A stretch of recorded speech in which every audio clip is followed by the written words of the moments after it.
айтпақшы, осы ақпан айының соңында Американың мемлекеттік істер бас хатшысы Блинкен Астанаға келеді екен.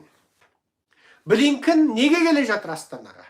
Себебі Қазақстанның компаниялары Қытайдың компанияларымен бірлесіп санкция салынған, тыйым салынған тауарларды Ресейге жеткізді.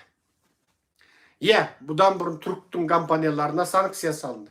Қытайдың компанияларына санкция. Бұның бәрі ескерту. Абайла деп, түрікте де көзіне бір шұқып қойды. Қытайға да бір шұқып қойды. Мына өзбектің бір компаниялары сөйтіп істеп, оның да көзіне шұқып еді. Өзбектер енді пысық сарттар ғой. Олар сақ еткізіп, ой балды, кәчірің, ой жаным, ой әнді деп бейтіп, сарттарың деген бейтіп, басы да көтіде ойнап кетті сарттардың.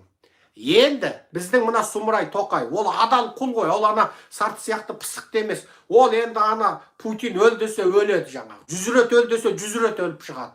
Енді Путиннің адал иті Тоқаев деген. Енді бұл Сұмырай жаңағы Блинкеннің сөзін тыңдай ма? Еуропа Америкаға тыққан ақшасы маңызды көре ме? Жоқ, енді өз орыстың баласы, Примаковтың баласы болғаннан кейін өлсем сол орыс үшін өле қалайын.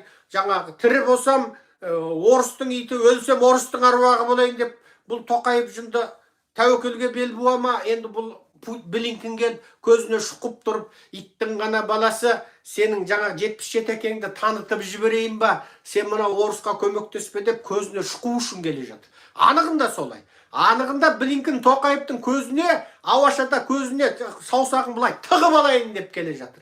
Сол үшін келе жатыр. Қазақша айтқан кезде Америкадан Блинкен саусағын бүйтіп тура кезеп біліп, ана Тоқаевты әкеңді, 77 әкеңді, Примаков әкеңнің аузын деп тұрып, келіп сол тура көзіне шұқып алғалы келе жатыр. Былай қазақша айтқанда осы, басқа әңгіме жоқ енді.